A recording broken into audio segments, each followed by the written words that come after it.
I don't know if you were privy to Donald Trump's last rally, but literally he was going on about this stuff and there's QAnon music playing in the background. He's talking about the coming storm, all this vernacular, wearing their logos. And then on top of that, what I love about Fox News, you can always tell when a good point has been made because Fox News they have two tactics. First of all, they'll attack who's talking. Like when Liz Cheney came out with all her stuff, they never actually attacked what she said because what she was saying was true.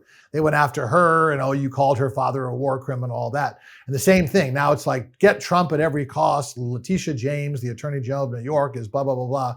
But I mean, even you have to admit, some of this stuff is galling.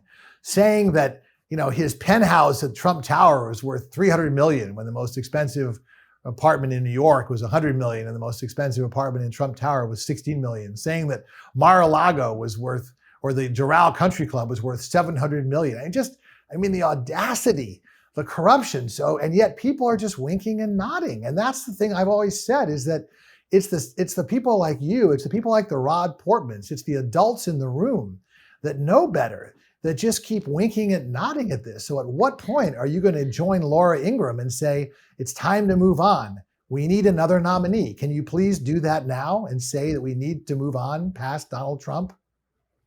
Well, I'm just afraid that the winking and nodding actually happened for more than 30, 40 years by a liberal Hollywood establishment here we who go. winked The and false nodded. equivalency. So if you're trying to say, no, because if you're trying to say that Donald Trump was this horrible, racist, white supremacist, criminal, defrauding, he was with the creme de la creme. Steven Spielberg owned a condo in Trump Tower. Barbara Walters did. All of the, Oprah was what does that have to do with promoting my Donald question? Trump.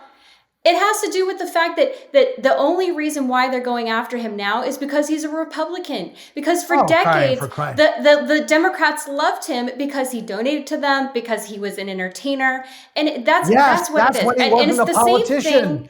That's when he was just a showman in New York. No, it's because he was a Republican. Mark my words. If he was a Democrat, they would be singing a different tune. And I'm going to tell you, there's an analogy here with Ben Carson. Dr. Ben Carson was revered through the Black community for decades for what he did with his groundbreaking neurosurgery, and they made a movie off of him and a book about him. He was inspiring so many young Black people to go into surgery, to just be, achieve incredible heights. And he was raised by a single mom in a very abusive, neighborhood. Is there a point and then somewhere in here?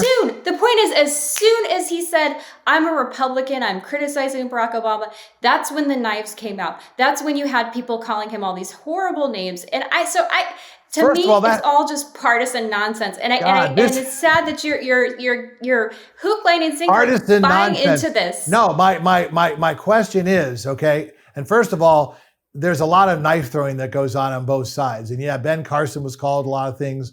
Joe Biden was called a lot of things. When candidates run against each other for the nomination, they call each other a lot of things and then they make peace. That's politics is normal. Your false equivalency, or as I say, it's so bad it's a false non-equivalency, that's a term we've coined on this show, is the fact that this is different. And my question was, Laura Ingraham, okay, some of these Fox News commentators, obviously the Wall Street Journal, the New York Post, even the written right-wing media has said it for a long time, is saying we need to move on.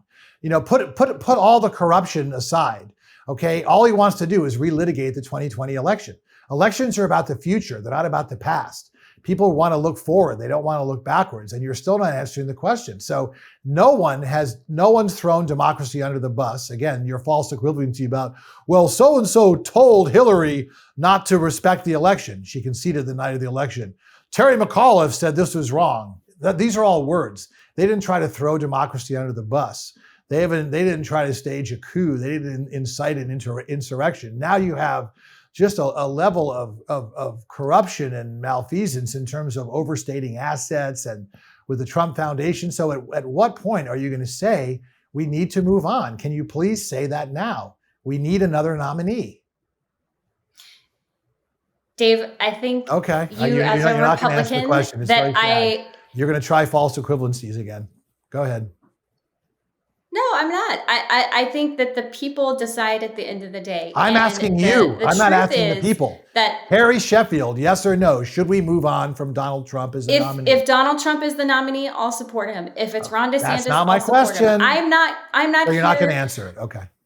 I will support whoever is the GOP nominee. That's it. Because the alternative is socialism. This is the thing. This is what enables people Trump.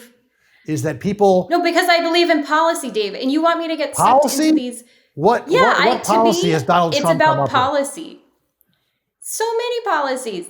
Things like the criminal justice reform, the First Step Act. That was a bipartisan piece of legislation. But I'm talking about right now. I'm talking about... Well, there's been a lot of bipartisan legislation under Joe Biden, too. Joe Biden's done more bipartisan stuff than anybody, whatever you think of him. You know, they just got an addendum to the Montreal Protocol passed yesterday, which is very good in terms of the CPCs. You know, look at the China chips bill, look at the burn pit relief, look at infrastructure. There's a lot of stuff that's been done bipartisanly. So, but the point is, you know, this is a malignancy, and at some point, more and more Republicans are saying, okay, I like what Donald Trump did. He was good when he was in there. But it's time to move on. He's hurting the party. And for some reason, you can't do that. So I don't plan to endorse in the primary. I don't. That wasn't my question. I want to let the people decide. Wasn't my question. Okay. Well, another very, very spirited debate. My God. Very good always.